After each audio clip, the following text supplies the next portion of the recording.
if I were a young architecture student and I'm in a lecture hall and you're at the front of the stage and I say to you, oh, guest speaker Marina, I have a question for you about architecture. And you say, yeah, ask me the question. And I say, what? I'd be like, no, please don't ask your question. What are the differences between art and architecture? How are they different or are they the same? I'm confused. I'm a confused student. Yeah, I was going to say, if you're a third year in architecture school and you've been learning about architecture for the last 3 years, you should have some sort of idea of the differences. But if you don't, I'm happy to help. There is a lot. I think there is a lot of differences. There's a lot of similarities in some ways. I do think that maybe the first thing that would come to my mind when I think about an artist versus an architect would be their freedom of expression. Mm-hmm. You know, because I do feel like artists because they're most likely self-driven. Like they're not, you know, even maybe they're commissioned by someone to like, you know, make a piece. They're most likely self-driven by things that are of their own interest and that what pushes them to create their art. Mm-hmm. Therefore, they're making the rules and they're kind of deciding like how they want to express what they have to say, how long they want to take to express what they have to say, what medium they want to use, and in what way do they want to do that. Where architects, most of us, maybe a handful of us aren't, but most of us are commissioned to produce the work of architecture that we're producing. Therefore, we have to provide certain responses to the person who commissioned us in what we're expressing, which means that our expression is somewhat limited or directed in one way or the other. But isn't that the same thing as with an artist? Like if I hire an artist to create X thing for me. Yeah, and that's also why a lot of artists don't do commission work, because they don't like to be told how they should create, right? Right. Or they don't like to have that constraints because it just forces their mind to switch one way or the other. Well, it is, yeah. I think all these things that you mentioned are tied together. So, you know, the fact that the architect is responding to a lot of different constraints and factors and pieces of information very much is the beginnings of a very interesting building, for sure, and is the beginnings of freedom. Like working with constraints and creating something magical from that is what we do.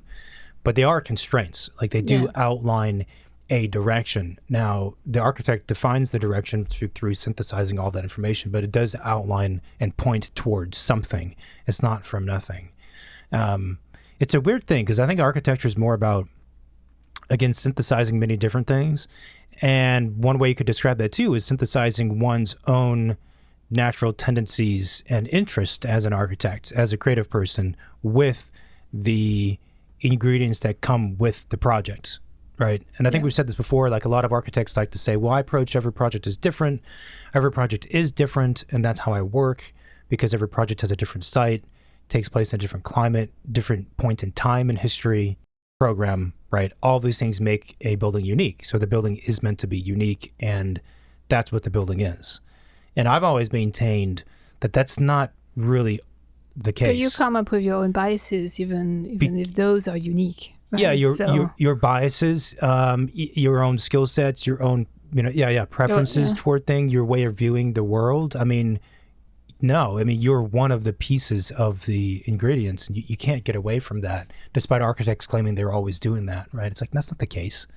That's not the case, because it's very different if you design it versus if Hadid's office were to design it versus Meyer's office versus someone else. Like, it can produce different results. So I think architecture is interesting because you have really this game of this mashup of all this different stuff that the artist or the creative person, the architect, has to wrestle with that, and then in the end out comes this kind of hybrid baby that's a result of all of these things. Mm-hmm.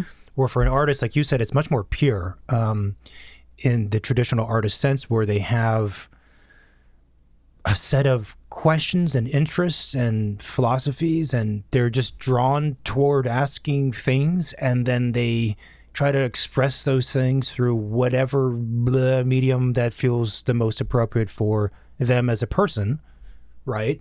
And also for that particular thing they're trying to state. And they could be doing, it could be sculpture, it could be painting, it could be performance art, it could be video, it could be anything, really.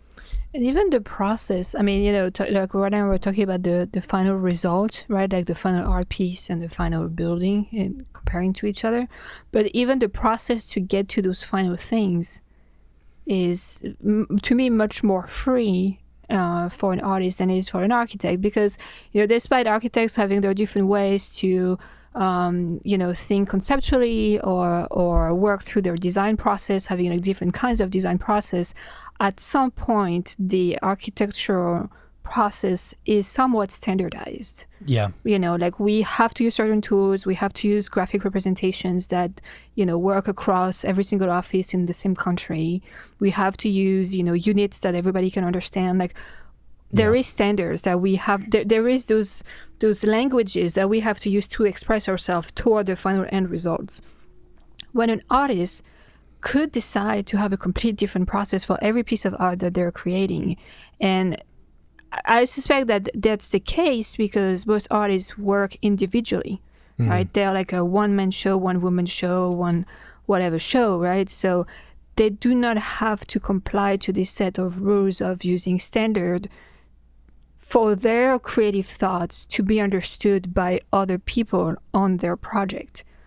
I think that's also why we're using standard in our industry, is that we're not the only actors of our own projects. We are the creators, but we're not necessarily the producers. That makes total sense. And what's weird is if we talk about working with clients or non-architects understanding architecture and the process of creating architecture, the standardization of process, and one aspect, like the technical aspect of like units and conveying information to contractors and all of that more executable things, clients and the general public, they don't touch that. They don't mess with that. Because they understand that it's technical probably. And it's like, yeah, you have your process. It makes sense. You need to have your drawings. You have sections. I don't know what that means, but fine. You have sections.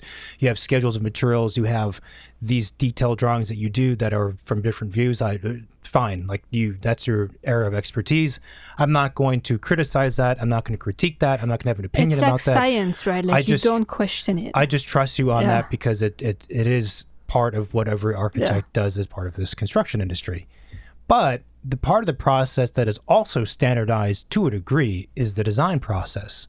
It's standardized in that process, you are going to be asking the same fundamental 6 questions every single architect will ask when they're doing a project. Those are the big topics, right?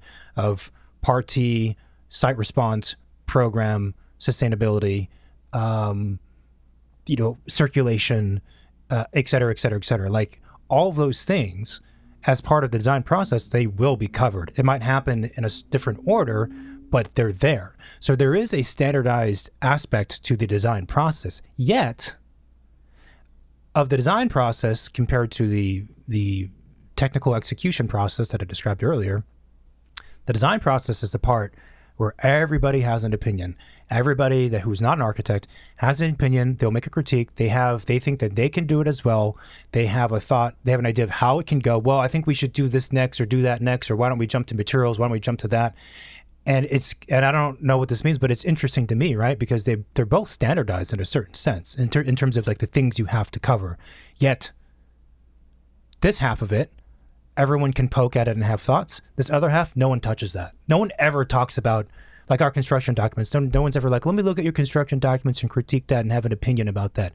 But when it comes to design or even process, it's like, well, why don't we try this instead?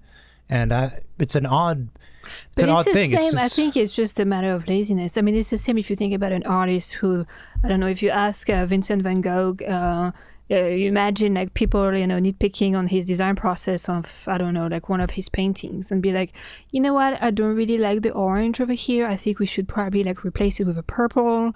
It might be like, okay, that's your opinion. But nobody's talking about like how many brush strokes does that orange is going to need. And like, is it better off on this side or of this side? Mm-hmm. Or like, what if I change it to a different brush stroke? How is that going to, have repercussion on the final project? I guess what it comes to is a perceived understanding of the thing. So the more you don't understand something, the more, at some point, the more likely you are to not mess with it. Yeah. Because you don't even know where to start. You don't even know how to understand it, right? Like when you go to a dentist or an orthodontist and they say, okay, we're going to do X, Y, and Z, they might explain it to you and you're like, yeah, sure, man. That's fine. I have to trust you because I really don't know. And I think that same feeling happens when it gets to, let's say, construction documents as a specific example. But when it's design process, it's a little bit easier for people to think that or imagine they can have an opinion and weigh in on how many brushstrokes should be made. Or maybe you start with you should do like a sketch first, or I think we should do more sketches before you do the painting, or this and that and whatever. And it is an odd thing because I would describe both as being sciences. They're just different types of sciences, and both are equally difficult to master, and both are equally technical. It's just that one has this feeling about it that I could step in as a what do you call it? A non-professional and just have a crack at it, and I think it'll probably turn out just as well. But your comment about the freedom in different mediums and materials is kind of an interesting one, right? Because I think as an artist, again, you're kind of plagued by certain ideas. Maybe it's one idea, right? And your objective and your mission is just to find ways to communicate that idea. And it takes practice. I think it was it Tristan that we had on the show? Tristan Eaton? Someone we were talking to who was an artist was saying that that's one of the joys for them is that when they start off in their process, it is with a question or an idea. But at that point, when that seed is planted, they don't know how it's going to be expressed. It might be, again, sculpture, it might be painting, it might be a small industrial design object, it might be fake cereal boxes that he puts in a grocery store. It might be like he doesn't quite know yet. And then somehow over time, okay, yes, I should be using this medium to express that idea. And it's right. Like artists have like so much, because they could do anything. They're an artist. Like what difference does it make? They could do whatever they want. But it made me think that, made me question, like, are architects really more limited in their medium, or do architects limit themselves based on their preconceptions of what a building should be? Well, it's interesting, right? If you think about the arts comes in many forms, right? Like you mentioned, like music, dance, painting, writing, sculpture, performance. Like it has the category arts has many branches, right? The category architecture seems to be limited to buildings. Seems to be. Like we've decided that architecture has to be buildings.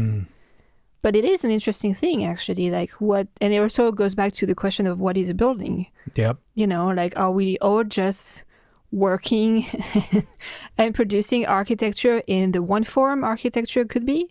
Is there like 10 other forms that could also be architecture that has not been explored? I don't know.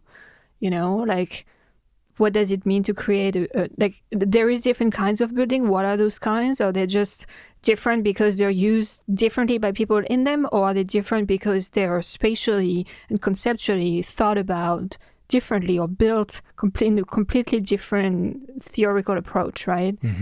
It's a very interesting question. So if someone were to ask me what architecture is, and we're not using the most generic basic term of architecture, which can be applied to like software architects and whatever other types of architects, but we're talking about architects, like practicing architects like us, then it's the profession of designing and creating physical structures and things that serve some kind of purpose and have obviously an emotional and spatial quality to it. But that's kind of it. Like it doesn't have to. But then is that a pitfall though for like anyone to be able to say that they're doing architecture? Yeah, I mean, I don't think you need to be an architect to actually create or do architecture. It's not common Well, it also gets into the question of like capital A architecture versus lowercase architecture versus building. What I'm saying is like the architecture as a thing, right, is not. So when people say building, there's two images that come to my mind, and it's probably the same for most people. You either see a house, it's a front elevation of a house with a pitched roof and a little chimney and a front door, right? That's like that's a house. Or a building is some kind of squarish rectangle thing with a bunch of windows. It's maybe 5 stories tall and has a grid, and that's like building. It's like a cartoon building, right? But what I'm saying is architecture is not just those two things. It's anything physically that's created that has some kind of program, component to it, and has therefore other qualities as well. So sidewalks are architecture, furniture is architecture. It's all architecture, just of different scales and different types, but that's what it is.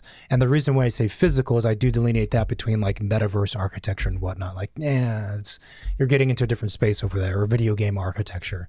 Like architecture within our profession, what we do is physical stuff, but it's not defined to. It doesn't have to be enclosed in an envelope and be, have a mechanical system for it to be architecture. A landscape element that's a floating partition wall in the middle of a forest, it's architecture, and provided that it has some kind of programmatic aspect to it. So with that being the definition, though, the medium or the materials, let's say, of architecture could be anything, right? And I think that, so in some sense, the idea that the artist is more free than the architect is not true if we're talking about what the architect could dream of in design, is maybe true if we talk about the realities of what the architect is commissioned to do. If you're designing a hospital, you're not making the hospital out of wire and curtains. You're making it out of concrete and steel and HVAC systems. There's that aspect. But I think in terms of dreaming of architecture and designing it, I don't think we're limited. I think the word dreaming is interesting because, in the question of freedom, I think architects play in the real world where artists have the freedom to not necessarily play completely in the real world. Oh, yeah, no, of course. Which is probably like one of the biggest differences in their freedom, right? Yeah. We are dealing with concrete materials, we're dealing with people and safety and performances and long lasting and earthquakes and all of those things. Artists are not having to deal with a lot of those things. Yeah, that's true. But I think I think the best architecture is the architecture that doesn't allow those realities to dictate what the building or the architecture should be. It very much pushes against that and says, why can't you have a facade that's made of chain link fence? Why can't you have a space that's defined by just a curtain instead of having a partition wall, right? Like, and why I think can't it's this wall interesting turn into because a bench? I do feel like in some ways, like when we go visit like older buildings, that were built in like, I don't know, early 1900s or like the 50s or whatever, they feel to me that those are more like art pieces or art/architecture pieces than the ones I'm visiting that are completed today. And it's probably because that the weight of the reality wasn't as apparent in the final piece. I could see that, yeah. Which is kind of like, I don't want to sound like a nostalgic, but in some ways, like, what are we doing then? It's partly because things have become more so. The building systems, or building construction has become so much more sophisticated. So there's a lot more nuance to it now, which is a good thing from a performance standpoint. But it just makes the technical aspect of designing structures so much higher. And again, it just occupies more time. I mean, even a lot of, in California or Southern California specific, Northern California too, you have a lot of really cool post and beam structures that were part of the, call it mid-century, period. And they're really, really cool things. Can't do that now unless you use steel, but steel is really expensive. So unless you have a major budget, you can't do that. Like, you're limited because of code. You have seismic things, you have energy things, you have all this stuff that just it does limit you, and you have to find very creative ways to push back against that so you don't create something else that's just another cookie cutter, basic thing you've seen repeated so many times. I think actually that's, now that you say that, that's probably one of the, in the long term, the biggest challenges of the profession is how do we keep being innovative while our reality that we operate within is becoming more and more restrictive. And I know we love, architects are good at working with restrictions and blah, blah, blah. That's true. But, at some point, it just sucks the life out of you. It's hard. So I think that long term, that's going to be a big question. What if you have $100 to create the piece of architecture, and you spend like 90 of them, figuring out those requirements and standardized things you have to provide, then that means you only have 10% left. To do the creative part. And it's not just time too, depending on the scale of the team, it's also the emotional exhaustion and just fatigue, right? Yeah. If you work, I was going to say 9 hours a week, if you work 90% and at the end of that 9% you're tired, it's really hard to then switch your brain and be like, okay, let's be fun, elevated, creative, happy mode, because being creative when you're happier it's proven that those are tied. So I'm going to do that now and not worry about all these constraints that I'm aware of. Just shake it all off and forget all about the stuff that I have to actually deal with and just be free. It's really hard to do. You can do it for a split second, but then you still have to go back to and then you go back and ugh, look at that pile of information, and then just put that aside, ignore that pile of information. Go over here to this other space. Oh, monitor, free, clean Rhino space. There's nothing there. I can do whatever I want. I kind of speculate also that maybe as a result of these shifts, it'll be more common for architecture offices to be split by tasks and expertise. So I do think having a construction technology, that's not technology, but a technical construction individual makes sense. Having one that specializes in probably understanding codes and permitting and zoning, it makes sense. And then energy. I think things are becoming more and more specialized because the amount of information one has to know about each of those things is so great. And I just listed like 2 or 3 of probably 6 that I don't know if it's possible to be a one person architecture shop and consistently do really innovative work at a certain scale. Mm-hmm. If you do one every 5 years, fine, but that's impractical and that's difficult, and this you're not going to make a living doing that. So, but I think having the specialist is going to be more of the thing, just to contend with all these factors, and for each of those people to think critically and creatively about the thing that they're looking at, rather than having one master architect who does it all. I think that was easier to do when there were less restraints, but now with all the things we have to respond to, there's no way. The other thing, I think the differences between architecture and art is maybe in the asking of questions. Mm-hmm.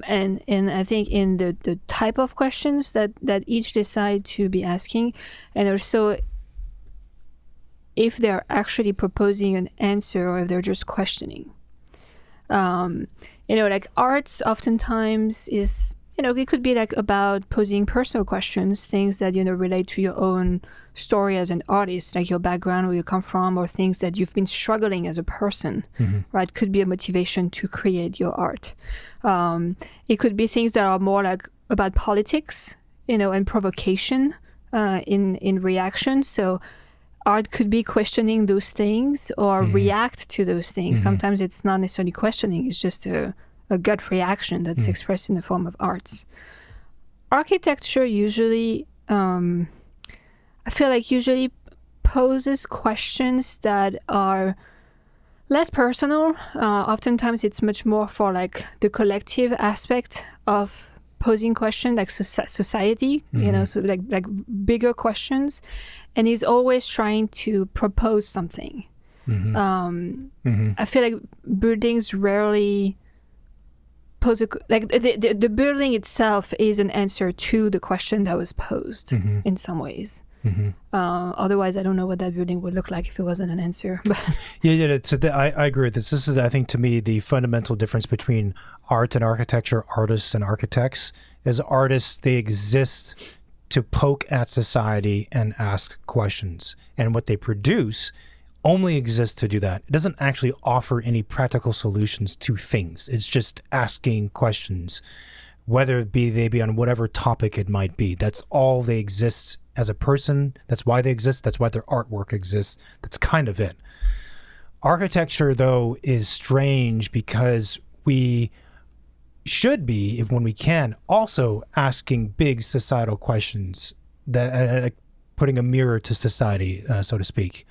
But at the same time, we do need to propose something that will be of use. It doesn't just exist as a big question statement. It has to perform and provide something useful.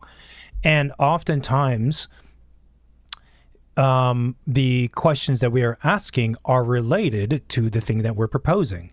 So if we're designing a school, and maybe the questions we're asking in the architecture has to do with, how do we educate our children? What does that process look like? How can we do it better? How can we do it differently, right? We're critiquing, and we're asking questions about the existing school and education system, like an artist would do. Except our medium is not, a big picture of a baby crying with a big Crayola over its head or whatever an artist would do. Our creation is at least an attempt to provide a solution which does actively address the question we're asking, which is, how do we make education better? How do we change it for now and the future, so that education, so students understand, young kids learn more about life and the cycle of, farming and growing food and eating and existing on this planet and part of this ecosystem. Well, we can create classrooms and a school design that actually proactively, proposes students to learn in a certain manner. And so they're very, very different things in that regard, super, super different things. Do we always get to have architecture that expresses those questions and the answers quite clearly? No. Is it really hard to do that? Yes, of course.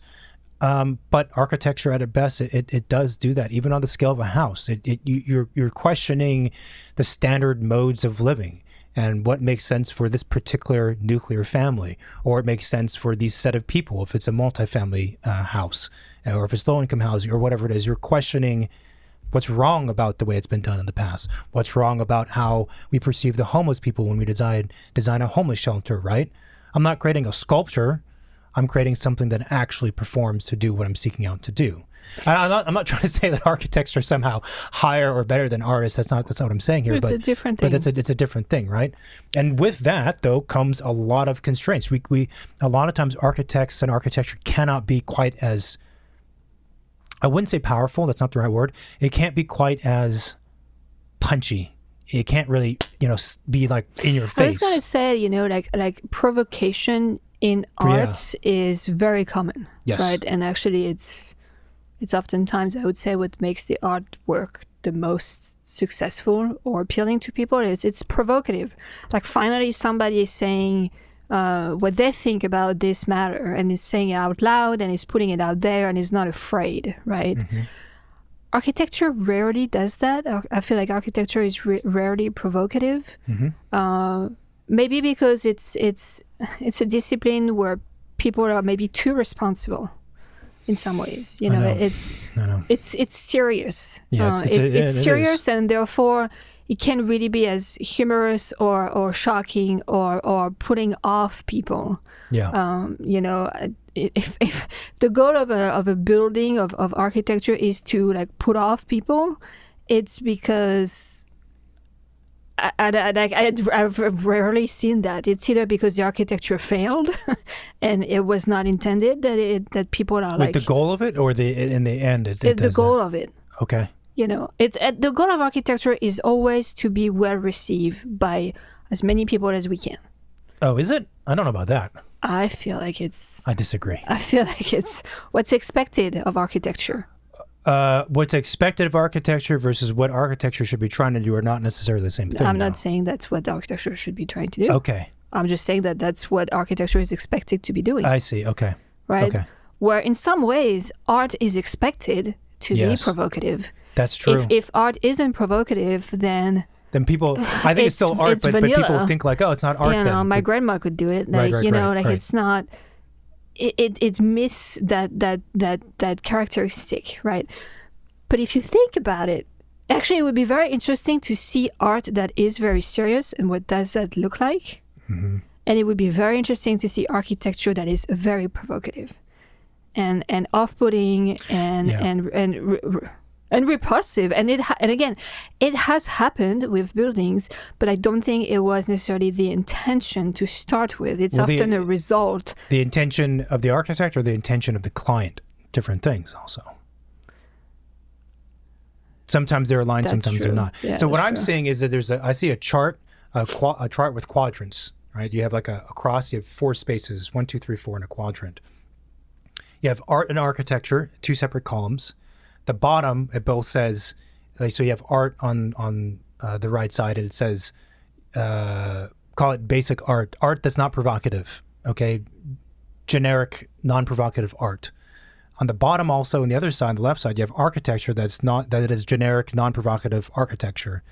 The top 2, in the top row, the same things, right? The upper right is art, provocative art, then you have provocative architecture on the left. What's interesting about that graph is if you were to circle the public's perception generally of what each of those should be doing to be good architecture or good art, or what is architecture, what is art, they'd be in opposite diagonal corners.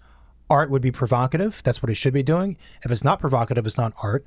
Architecture should be sort of, let's say, appealing to the masses. It should perform, it should be just providing like function. It's shelter, it's all that kind of stuff. It's not meant to be looking weird and provocative. It's meant to be servicing, and it's in the bottom left, and they're completely different. When that's a kind of a false statement, because I don't think art necessarily has to be provocative in order for it to be art. And architecture, true architecture, is not in the bottom left-hand corner. It's in the upper left-hand corner. It is provocative in some way, even if it's not visually provocative. Yeah. That's the whole point of architecture. And assuming what I've said is true, and I think it is, that does outline a very big difference in public perception between what we do and whatever other creative professions or artists do. And that's probably the struggle, right? It's like we're always trying to convince people, of what we as a profession and as a group of experts are trying to do. But I think it also comes from like where, the let's say the client or the general public is coming from. What is their realm of reference? Mm-hmm. If you're from a small town and you don't know Dada, you don't know like all of the like big artistic movement, you only know your local guy who does watercolor of like landscape. That's to you, that's what art is, because that's all you know. And it's the same with architecture. If you grew up in the suburbs and all you see is cookie cutter house, you think that's what architecture is. It's just plain, vanilla, non-provocative, building. It's just. So this is also where, for me, I think there are lines.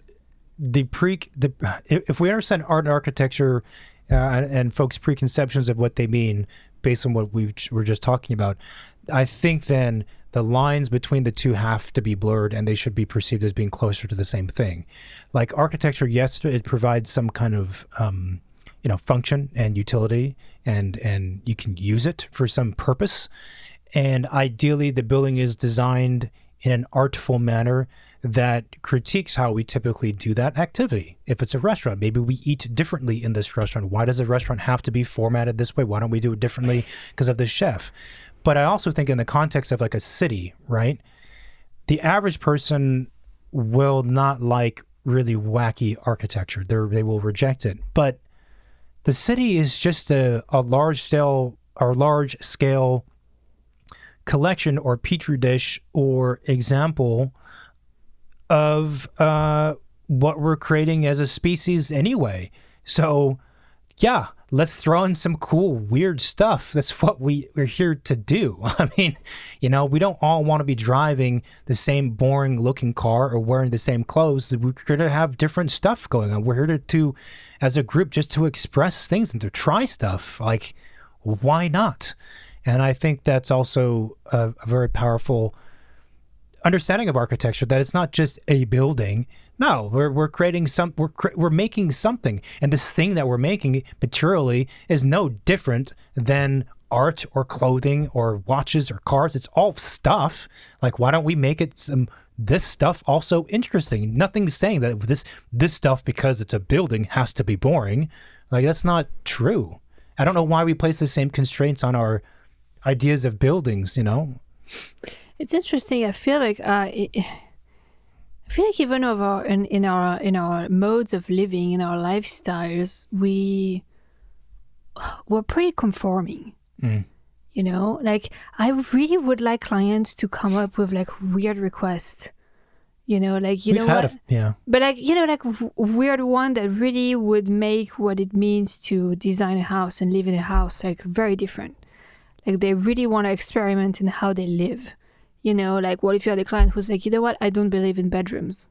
Yeah. So, well, forget about building code and permitting and resale value and whatever. Windows. Put a pin in that for a moment. But like, you know, what if you had a client who said that, who's like, you know what, I don't believe in sleeping in a box, in a room, have a family and I have this and that, but I would want a house where there is no boxed bedroom. You know, and that would be a fantastic thing, right? Because I think that's also where you can, again, I think one of the similarities between architecture and arts is the notion of innovation and experimentation, right? They're both trying to come up with something, to create something new, or question something and look at it in a different way, right? And you know, I mean, with what we do, you know, designing homes, for example, like, it's very easy to just comply to the conventions and just do what's been done for a zillion years and apply forward. But it's very cool when you have a client who wants something done just a little bit differently, because it does create that possibility of doing not just what's expected, but the unexpected. And that's actually also what's taught in school, right? I don't know if it was the same way for you, but when I was in school, and it's mostly the same now, is you don't start off in year one designing a library or a hospital. You might know like once or twice, but you start with doing kind of small abstract things, and usually the first, quote, building you're doing or architecture doing is, again, it's not a building as I described it, you know, the house or the enveloped, you know, office size kind of grid structure. It's some kind of like space, like you're doing a sensory spa for the blind, you know, something like that. And the reason why those assignments are given is because you're dealing with architectural stuff, but you're embedded into the program is a questioning of what is a spa for blind people, and you have no choice as the architect or as a student to question the norms, because that is part of the brief. So this is part of the training. And then what happens is later on, when you're giving a more generic brief, like in third or fourth year, okay, now design a homeless shelter, right? You have to take that thinking you've learned and apply it to the homeless shelter, which means to say that you take your way of critiquing or thinking differently and apply it to this very, very pragmatic, very real, very serious set of constraints and program to understand and unpack how it can be done differently. And that's the magic of the architects. I think that magic oftentimes, unfortunately, wears away over the years because of the difficulties of the profession for architects. It's also, once you practice, you start working with clients. So I think a lot of architects, they don't do that. They don't employ that thinking, and they just default to what does the client want, and I'll make it look pretty, well, that, and also because they feel pressure to, oftentimes, unfortunately, by the client to move quickly. And what, you know, a lot of people don't understand is that the process of creation is not 1 + 1 = 2. It's not that linear and that simple. You would not expect an artist to, you know, come up with the final design of their masterpiece in 2 months. You can't put a timeline on like how long it's going to take them to get to the point where they need to be. And I'm not saying that every piece of architecture is a masterpiece that needs to take forever. What I'm saying is that creation is not science, you know. It's not things that you have a proper formula, you put it together, and here is the result. Like, there's a lot more that goes into that. Yeah, I mean, I think there is a process and there's a science to it, but I think there's more pockets of looseness, and there are pockets within the process where they're just complete unknowns. You don't know what's going to happen in that space. So practically speaking, right, obviously we know how long it takes to design a house roughly because we've done enough in the past, so we can give you a timeline of like, it's going to take about this much time. But when you become more fine grained about things, it becomes more difficult, right? Because sometimes to resolve this thing in the building, it takes 2 weeks to figure it out. Other times you figure it out in an hour. Yeah, and what I mean with time is that, I think, like when you've been doing, let's say, your art or your architecture for some time, you have an idea of roughly like how much time it would take to get you to where you need to be, right? But I think people should respect the fact that it takes time for things to be thought and designed, right? So I could tell you that, this handrail is going to be done in 2 weeks. I can't tell you exactly how many hours it's going to take me because I might need 2-3 extra hours in order to, fine tune those specific details. The same thing would go for a painter who's doing a painting, who is thinking, I can have that painting done in 2 months. I might need an extra week because I want to refine some of the brush strokes. I want to add a little bit of light here and there.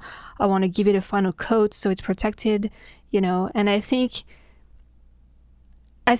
also because we live in a society where, time is efficiency and money. Everything has to be shortcutted. And I think a lot of people think maybe of architecture as a service that could be done quickly because you've been doing it for many years and you're good at it and you can crank it, that therefore it has to be efficient. And you can be efficient, but there's still a respect that needs to exist for that efficient time to happen. Are you stating that generally people value and understand and respect the amount of time an artist needs to create an artwork, but they don't have that same understanding or misunderstanding of what it takes to design a building? Yeah, and it might also come down to basically how you're paying those people. Let's say you're paying the painter a fixed fee for that painting to be like X thousands of dollars. That's what you're paying for. Therefore, yeah, you want them to take as much time as it takes because that's, already how much it's going to cost. Architects, let's say you're paying them hourly, you're going to maybe want to like make sure you don't go over a certain number of hours, right? So you're trying to cap that design process within those numbers of hours. And I think that's kind of the wrong mentality because it's not that easy. Yeah, I mean, I think capping time makes sense because we all have deadlines. I think the micromanaging, again, is probably the part you're critiquing more than anything else. But in the case of how architecture fees are set up, it's an interesting one because, I'm pretty I don't know, but I feel like most artists, when they're commissioned to do something, they're paid a fixed fee as probably like a third up front or something, then pay the remainder upon delivery or before delivery. Yeah. And you don't pay an artist for time, how many hours it takes you to create this painting. You just pay for the painting. That's also one of the benefits of doing a fixed fee, right? If during the design process is that no one's asking you to track your time. No one's going to nitpick at your time because as long as you hit the final deadline or come close to it, they don't care, right? Fine, you spent 50 hours doing it. Okay, fine. Oh, you spent 1 hour doing it. Okay, doesn't matter to me. It's the same amount of money I'm spending, and you're still going to deliver at the end roughly the same date. The problem is, in our profession, is architects are generally undervalued. So 95% of the time, when architects get paid a fixed fee, it's not enough, and they end up burning through hours. I wouldn't even say burning through hours because it makes it sound like you're wasting hours. They end up using the hours they would need to use to do the building, but the fee's not enough to cover it per time. Because unfortunately, everything we do is measured against time, and everyone in the end of it, we all get paid based on time per year is the usual way that it works, right? So it tends to be that working hourly, in fact, is oftentimes for the architect and in a way for the client, but let's say for the architect, the best fee structure, because you at least know that you're not going to be losing money, which is for sure a risk with the fixed fee route. Yeah, and I think that's also why a lot of artists struggle because, you do want to give your best work, but you agree to that fixed amount at the beginning. And as an artist, you don't necessarily know how long and what the process is going to be like for you to get to the final piece. Yeah, the difference with art and architecture, and this part of the conversation, though, is that an artist and a work of artwork has the potential for its value and its worth to exponentially grow. 10x, 30x, 40x, what they started, 50x, 100x, what it started off as being, right? As an artist, if they are successful, yeah. But there's that potential. As an architect, the services we provide, no matter how good we are, we're not going to be able to charge 10, 30, 40, 100x in the future. It's not going to happen, right? Yeah, but I also don't think there isn't that many artists that can charge that much. Out of like all of the artists, only the ones that maybe end up in like the big museums can do that. But like any, normal level artist is probably playing in the same level. No, of course. But what I'm stating is that's why a fixed fee model can work for an artist, because there is that potential. It could happen. And you might not get to the But it can also for an architect, art. you just have to charge a lot more. No, not going to happen. There's no architect who's charging, let's say, mid-range fees, who after X years of practicing and they become the best one in the world, they're not going to be able to charge 30, 40, 100x of their original fee. Not going to work. An artist, you can though, right? You can give an artist $1 million to create something for you, because that artwork is going to be worth 30 million or 50 million or 100 million or whatever it's going to be. It's perceived differently versus the value of the architecture. It's not there. Yeah, but if you're a star architect, you can charge a lot more than if you're not a star architect. It's not going to be the scale of the artist though. Yeah, right? But because it's valued differently. Real estate and art are valued differently. But proportionally to how they're valued, they can still charge more. The artist can charge 100x because the art is valued at 100x. Real estate isn't, but the real estate is valued at 10x. Therefore, a star architect could charge probably 10x. 10x is possible when you're developing a property, yes, but the scales are. Yeah, I feel like you're just repeating what I said. So, but that's the thing though. The scales are different, right? And an architect. You're going to have a really hard time convincing a client to pay you 10x because you're going to increase their property value by 10x. It just doesn't happen. But it's the same with an artist. That's like, if you compare a medium level artist and a medium level architect, I think it's going to be the same problem for both of them. I think only like the top tier could do a certain thing. I think the medium tier, they're still capped to how much they can charge. But we're talking about the difference between the pros and cons of, and now we're talking about fees, the pros and cons of fixed fee models versus hourly. I'm saying as an artist, you can afford to do fixed fee because there is the potential, if you get good enough and become famous and whatever else, that you are able to charge crazy high prices and make a lot of money. And this understanding of art can be applied very easily to musicians, right? Like you could get to that level. Is it uncommon? Yes, but you could do it. As an architect, you can become the best of the best in your profession, right? But the dollars don't translate, right? It's not the same thing. If you create a hit pop song, it's worth, I don't know, tens of millions of dollars, right? And it could be that making that one song and the time you spend as an artist is only worth a couple $100,000 with the amount of time you put into it, let's say, right? As an architect, though, the scales are so different. Like you don't have that potential to do like a one-hit wonder that's going to be worth tens of millions of dollars because of the architecture itself. This goes back also to how we value architecture and it being tied to basically real estate and property value. So therefore, what the architect charges is related to the final outcome. And even if that property is going to be worth 10x, like you said, you're developing a property that you bought it for, let's say $1 million, you put a house on it or whatever, now it's worth 10. As the architect of that development property, I don't know any architect or any developer who's going to pay an architect a 10x their normal fee because the property is going to be worth 10x. It just like, it never ever happens. That's why for architects, it tends to be the fixed fee, the hourly model is better because you're at least making good money for the time you put in, but you're not going to be making like, the equivalent of, $50,000 in an hour of time because you wrote a one-hit wonder. That doesn't work that way in this profession. Is it right? Is it wrong? I'm not saying it's right or wrong, but I think that's the reality. So basically, become an artist, not an architect. That's what you're saying. The other difference too is that because your chances of you become rich and famous is probably higher if you're an artist than if you're an architect. I don't know if the chances are higher, but to the extreme degree, yes, you can achieve that. Like, everyone wants to be an actor or a rock star, right? Your chances are really not very high, but that ceiling, that glass ceiling for those professions is way, way up there.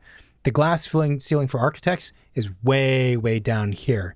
Having said that, because we are a profession and we do what we do, the whole mid-range tier that you were talking about, the mid-range architect, whatever that means, is for sure making more money and has a much more stable life than the mid-range artist.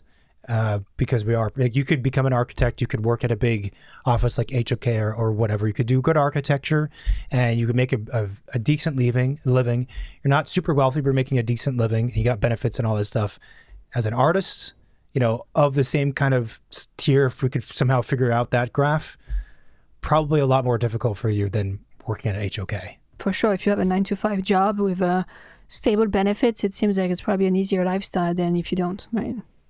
Yeah. One of the similarities of art and architecture is that both disciplines, end up making something. I think the only difference, again, is that on one end, and I guess that also depends, but like on one end in the arts, well, I was going to say, and on one end, like, you can make an art piece just by being one person. For architecture, you do need a crew, but really it's not necessarily true depending on what kind of art you're making. If you're making a musical, you can't be a one-man show. Like, you have to be a team. If you're making a movie, you can't be a one-person show. It's a team. So really, like, arts englobes a whole lot of things. If it's one painting, you might have one person. You might also have 5 assistants helping you paint that thing, depending on its scale. So my point is kind of obsolete. I guess both disciplines are making things. that's the similarity. No, but look, you can always find exceptions to like whatever the conversation is, and I don't think we need to worry about that so much. I mean, it's true what you said, but at the same time, it's very easy to imagine that generally as an artist, you do have the capacity to create artwork on your own. Go out, buy some clay, go out, buy some paintbrushes and some paint, go out, dig through dumpsters and find objects and then make something from it. As an architect, you can do like that too. An actual architect, you can do small scale stuff like furniture. And I did say that furniture counts as architecture, and it does. But let's say we're talking about architecture, that there's a building that someone's going to be inside of that building for some purpose. No, you cannot do it on your own. Yeah, you could go buy the materials and build it and whatnot, sure, but that's not really a practical way of existing. Like an artist could produce, a painter, for example, could produce 100 paintings in a year if they wanted to, and they could do it all on their own with the cost of paint, which would be expensive, but it's manageable. An architect, you cannot go and do 100 buildings or 10 buildings or 3 buildings literally just on your own. You have to have a bunch of people with you, and also it's going to cost, again, I don't know, 30, 50x of what it costs to do a painting. So I think it is a good point that there is a really big difference in terms of how we can express ourselves as creative people, and how long things take, and how much control we have over the entire process. We have a lot less control over the final outcome compared to an artist who has supreme control over the thing, even if it does require others to be involved. If you're doing a large scale installation or you're doing something that you described, like you have control over a lot of it. We as architects, we actually have a lot of control, but it's not to that degree most of the time, because we are working with not just different people in terms of like others and a number of people, but we're working with like just so many different trades, and they have their own businesses. They're their own profession and professionals, and there's dozens of them, and it's just a long, convoluted, complicated thing. Whereas most art, when it's made, it's not nearly as complicated, even if it gets on the scale of what's that kid, like Christoph, the guy who wrapped the arch. Christo, and he did some other things too. Like those are large scale, you could say complicated architectural kind of installations, but they're not, it's not like doing a building where you have fucking mechanical, electrical, plumbing, landscape, structural, energy, all this stuff. So no, I think it's a good point. They are different. Yeah, I mean, I think there is similarities between art and architecture, but it might just be more on like the basic level of similarities. Like aesthetic, innovation, creative process, doing something that's received by someone, right? But in a way, they're also very different. I mean, if you think about it, like we talked about briefly, like art would most likely appreciate over time and be preserved and be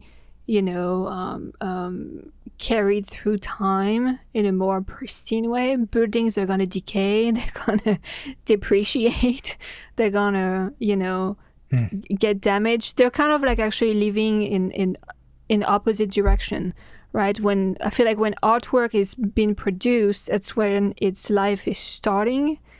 And in some ways, when architecture is finished, that's where it starts to not die, because it can last, but that's actually where it in a way starts to perish in terms of the physical world. I think you could also describe that same thing in the opposite manner, where when a work of art is done, it's not as death, but it's done. Like it doesn't change ever. And actually the goal, if it's depending on the artwork, is for it to stay exactly as it is. Yeah, like you restore it if it gets damaged. You don't supposed to be remodel it. Like that. Some artwork does have a phasing kind of component to it, right? It degrades over time or whatever, and there is that. But like there's a very defined understanding of the life of the artwork, and a lot of times it's just being preserved as a pristine, perfect thing. Then that's what it is. Versus architecture, it kind of, when the building is done, when it's completed rather, it's not finished because it has to be used and probably morph and then get remodeled and get changed over time or degrade or whatever it is. Like it has this other component to it where it changes. Yes, it can degrade. It has a life on its own afterwards. It has a whole, it moves with time. Yeah, it's a very interesting thing. And then what's even more bizarre is you're right that the physical structure itself, let's say, lessens in quality over time because it ages. Let's say also the value of the physical structure, certain aspects of it depreciate over time. Specifically when we think about the mechanical systems, like if we look at old houses that were built in the 50s and they have to be remodeled now, like the mechanical systems of those houses have almost no value. In fact, they're the opposite of value. They're problematic in a lot of cases, right? So that's one aspect of the architecture, two aspects that kind of degrade and devalue over time. Yet if it's really high quality design and becomes cherished, then there's the art component where the design itself goes up in value because it's now a historical thing. And then even in a way detached from all of that too is the real estate value, which does grow over time, just naturally, that's the way real estate works. So it's a very strange thing with architecture because you have all of these different layers that are in one thing, but they have different tracks to them. Different, like some of them degrade, some of them depreciate, some of them appreciate, and they're not necessarily related to each other. So I guess not in a summary, but after talking about all those things, do you think that art and architecture, or architecture is art? Because that's often one of the questions that we get. Is architecture art? I think architecture has the privilege of being art and other stuff. So I wouldn't say it's not art, because it is, but it's not only art. I think it's both things. Because to me, again, if I think about like if you're at a bird's eye level, you just look at everything that's down there where the humans are. There's physical stuff we make, And I just don't see any reason why physical stuff of this X category should not be as provocative and as questioning and as whatever else as this other physical stuff. Just because it has a functional component does not mean it cannot have the component that the thing that art offers, So I think architecture, like anything else we do that has a performance aspect, it's both. It should be both. It should be art and something else, but it's not only art. It's interesting. So architecture could be under the umbrella of, like we talked about the different branches that art, capital A, art category has, like dance, music, painting, and whatever, right? So architecture is probably one of those branches. As I feel like it's often being questioned as like, is it art or architecture? Like they're kind of like two different big disciplines. Mm-hmm. But really, I feel like after this conversation, you could think about like the big category art and like a big umbrella under which live a whole bunch of different forms of art, and architecture could be one of the form of art. Yeah, let's say like culinary art, right? Yeah. Or things that you eat. It's made with food. It's safe. It has to be cooked at a certain degree, right? It's like it's providing people with nutrients, which is vital. It's something that they need, but it's still a form of art because of the way it's being expressed. It's been worked. It's been designed, and all of that, right? So. Yeah, I guess if we were to get really nitpicky about this, and it's pretty common for people to say that they have turned X thing into an art form, right? They're not just a chef, right? They're an artist, and it's meant to be as compliment because it's like you've surpassed normal chefs. Now you're an artist. You're this, you passed the baseline that's above. But I think really, if I were to be specific about it, it is underneath the umbrella of art, but it also exists outside of that umbrella. Because for me, I think art is strictly something that does not have any, functional utility purpose to it. That's not the point of art.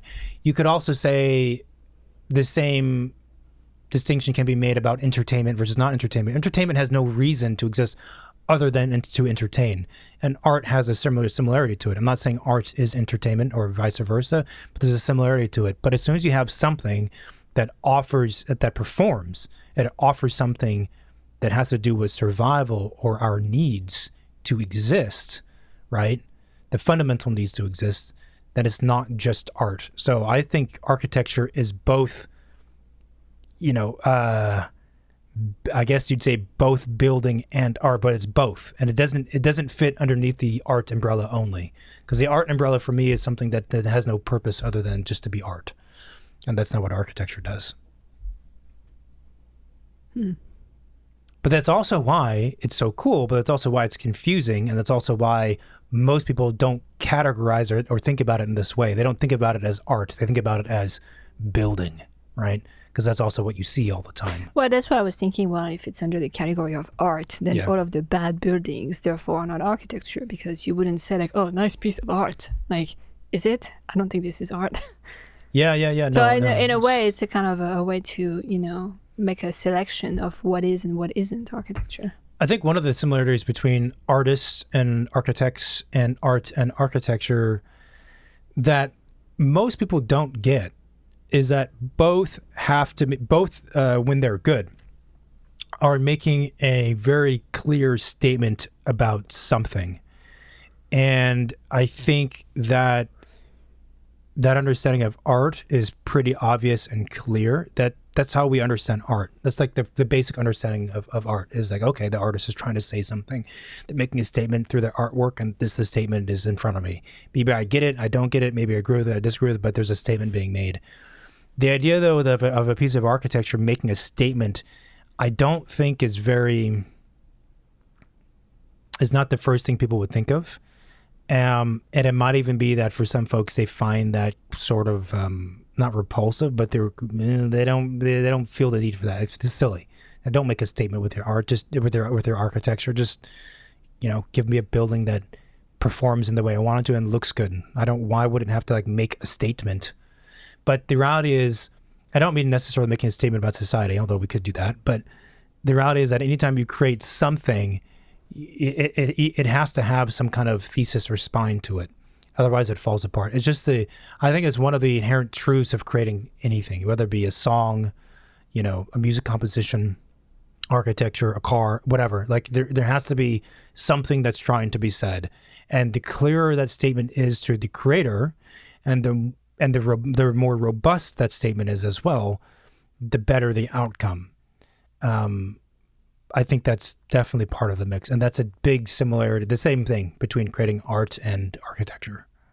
Yeah, and that's also the thing that if you go to the museum but you don't read or learn about or take the audio guide to understand what the painting was about, you might miss the point completely by just looking at it.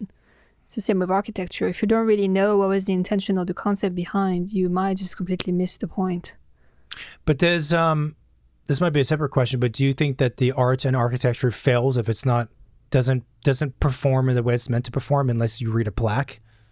Because it seems to be like that doesn't make sense, right? That in order for art to be understood and then to be received and to do what it's meant to do, one has to read a plaque. That doesn't seem to be.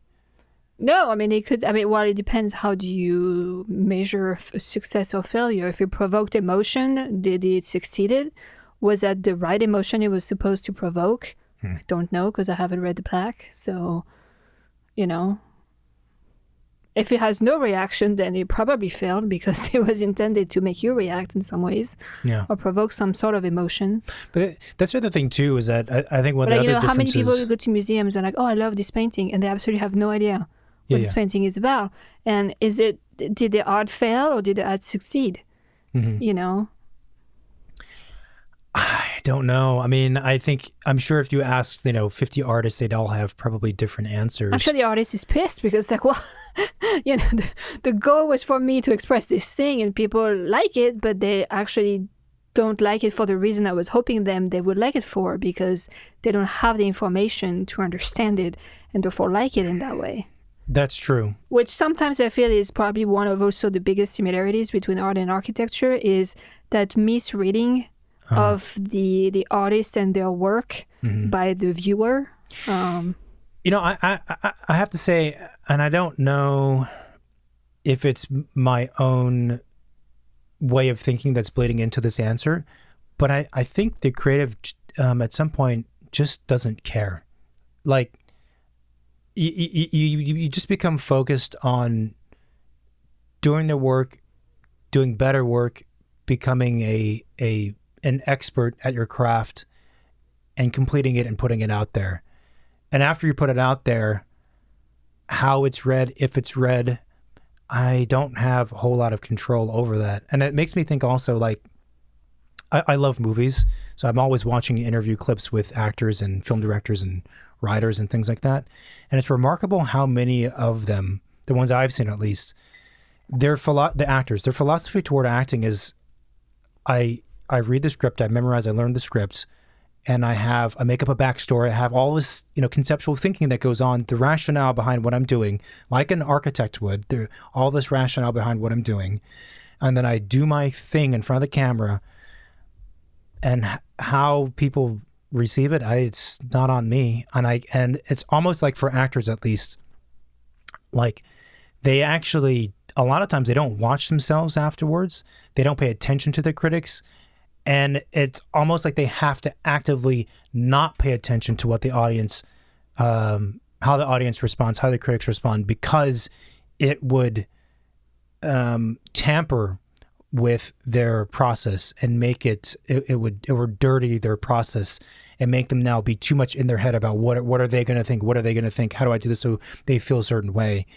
And whereas a lot of the actors feel like, no, I'm just trying to be honest to what I'm doing. And if it's well received, great. If it's not, then it's not really my deal. I can't think about that side of it because it'll ruin the creative process. I think that's really interesting. Now,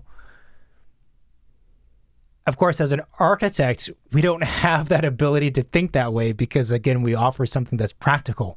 We can't make something and not care about how people feel about the thing or how it feels like to live in the house. Of course we care because it's a functional thing. Like it should probably feel good to be inside of the house. But I think there's some aspect to that, for sure.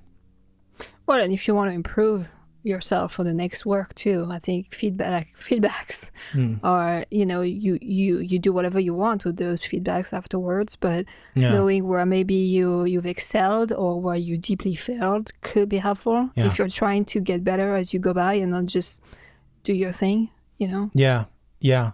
It's weird. It's weird. I think one of the more challenging things about being an architect is understanding that valve of receiving feedback, being open to it and listening to it, and incorporating that feedback into so you can learn from it, but then closing that valve and not paying attention to it, or opening up a little bit so you hear it, but you don't really pay attention. You just kind of hear it in the back of your mind.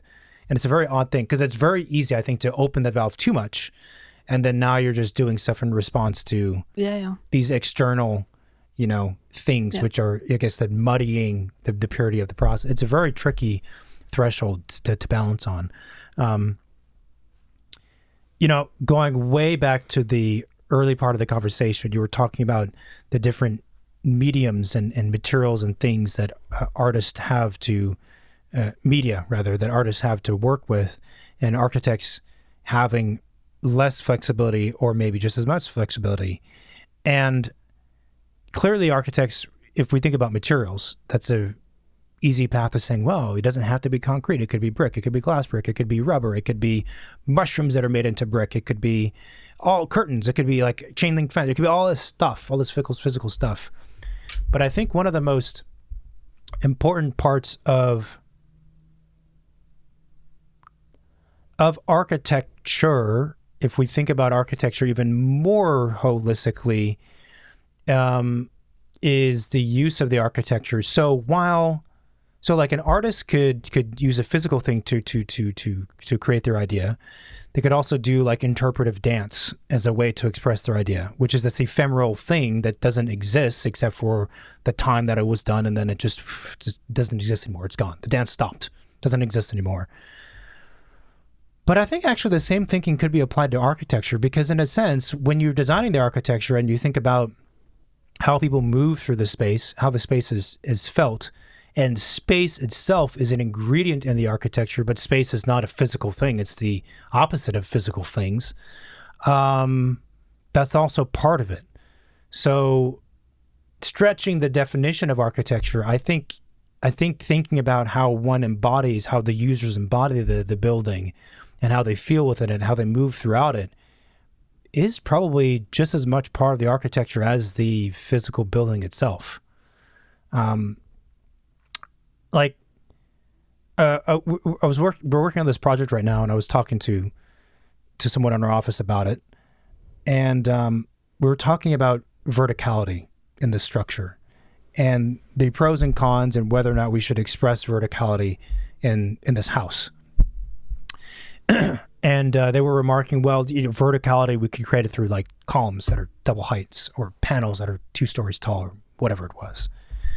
And it occurred to me as I was talking with him, like, yeah, that's an interesting idea. And we would do that for various reasons. I'm like, well, but we're already creating verticality, but the verticality is not created through the physical stuff. We're doing it through voids. Because in the project, we have all these gaps and voids, and some of them are double height. But it's not just kind of just massive double height. They're squeezed down, so they're kind of like slices in a certain sense. And it's like, well, I think sometimes we forget like the space is an ingredient in the architecture, and therefore the movement that takes place within the house also, or the building, is also part of the architecture. So I think the materials we use as architects don't even have to be physical materials. There could be other things as well. I mean, views, outward is certainly part of the alphabet and the things that we're using to create it. I mean, a view toward a particular, a tree or ocean or whatever is just as important, is just as valid, and just as much an ingredient as it is any wall that's in the project. Yeah, I mean, I think it goes back to, the art forms versus the medium. There is different mediums available in architecture, which would be the materials, and then there is different art forms available in architecture, which would be, like physical, light, wind, views, right? Like maybe more tied to the senses. Mm-hmm. Maybe the senses are the different ways, the different art form of architecture. Yeah, and actually, thinking about it that way, architecture is generally very freeing, because every architecture you seek to create, embedded within it is all of that stuff already. And actually, the challenge is trying to figure out a way to proportion and use all of those ingredients and art forms, as you put it, to do something, because all those things are there. You can't ignore them. I mean, you can, but they're still going to be there, and they're still going to be part of this stew that's present. And if you've not addressed it, it doesn't turn out right. Where I think as an artist, you can also be very focused, right? If you know this artwork is created to be in a gallery, or it's to be in this spot, and it's let's say it's a painting for the sake of making the conversation easy. I'm not necessarily concerned about the views around the painting. I'm not concerned about people moving around the painting. I'm not concerned with sunlight hitting the painting. I'm not concerned with, shadows coming across the painting. The painting is the painting, and it's most often meant to be viewed in a perfect, clean, white gallery space. So that is the thing. And you're able to actually, now that I think about it, you're able to really just make it about one thing. Whereas architecture, it tends to be that if you try too hard to make it about one thing, it ends up failing in the end. All right, so to try and sum it up. Yeah. I'm not gonna really do that, but there is similarities and there is differences between art and architecture. Just put it that way. Okay, so I'm back. I'm a student in the auditorium, and now you've had this conversation with me for the last hour, and you're going to give me a summary. No, so now I would be like, so what did you retain from what we just talked about? Okay, let's see. I'd say, okay, so there are similarities and differences between art and architecture. Architecture is art, but it's also more than art. It's not just art. Architects and artists both think conceptually. They both are seeking to make statements, but in architecture, it's a mixture of all these other things that come together to create the outcome, whereas an artist is just me and my work. As an artist, I'm more likely to have more control over my thing and more likely to be able to produce it or small versions of it strictly on my own with ease. As an architect, that's really, really difficult to do if you're talking about buildings. Both are similar in the sense that while it's possible to give a total amount of time it takes to create the design or create the artwork, it's not easy for me to say exactly what's going to happen in what order and how many hours are spent on X, Y, and Z components, because it's just a creative process. As an artist, I would have the glass ceiling for me, and the value of what I create is non-existent almost. It's way up there. As an architect, because my value is tied to the physical structure of things that will become outdated over time and the real estate value, I'm very much capped. And therefore, I don't have that potential to charge, $30 million to design like a 1,000 square foot house. But as an artist, I could charge a bunch of money to do one painting. But generally, as an architect, if I'm practicing in the general tier, I can have a more stable life. That's pretty good. And the two are also very different, because art, for the most part, is kind of like this, as it's conceived by the artist, like that's it. That's it. That's the thing. Even if it's temporary, it's performance and it stops. There's no tampering with it. Whereas as architecture is it's out in the wild. It's being used by people. People are peeing on it and stuff like that. You don't know what's going to happen. Then different tenants come in and they do remodels. It's out there in the universe, part of society. Okay, don't let people pee on your building, and don't let your tenants do remodels on your buildings either. But it's out there. It's in the world. That's also what I was saying before. I was trying to explain, it's so interesting because architecture is part of, I don't know how to describe it. It's part of society. It's part of that space. It's part of that. It's being used. That globe, the snow globe. It's in there. It's part of the infrastructure of living of the city. art's not part of the infrastructure. It's just there for emotional questioning and then also entertainment, but it's not really part of the infrastructure. It's a weird thing, architecture. All right, so hopefully we didn't confuse more people than we help them understand the differences. I confuse myself. You confuse me as well. All right. Give us an outro then.